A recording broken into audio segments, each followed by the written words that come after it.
What would you say has kept you happy?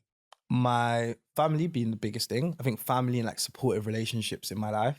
And I think having that has been, I think that's the number one protective factor. It's like having people, having a home that I can always go back to, right? Like my mom and dad, I think no matter what I ever did in my life, would always let me, come back home. And I think that gives you a sense of safety that I don't think much else can provide in this world. Um, I think also like my desire to learn. I think recognizing that, seeing how much talent was wasted in prison. And I think one thing I found really interesting is like there was a lot of guys who were like in jail for trafficking or like seriously high level organized crime, right? Every single one of them, when I talked to them, would say like, "Bro, you need to step away from this." He was like, "This was the dumbest decisions of my life. Like I shouldn't have been here."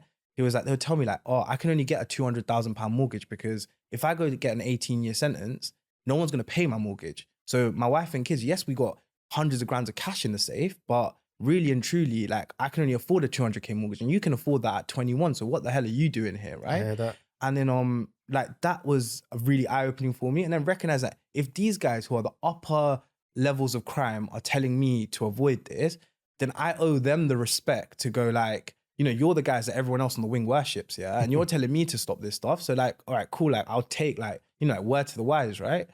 And I think the third thing is like wanting to be an example for like I've got younger cousins, younger family friends, younger people that are like I've grown up with, and my decisions show them what's the right and the wrong thing to do. And I can't sit there and blame, the culture we grew up in London, or the culture of like violence or aggression or whatever else, when I'm equally as part of that or contributing to that in any way, shape or form. So I'd say it's those three things. That's deep, man.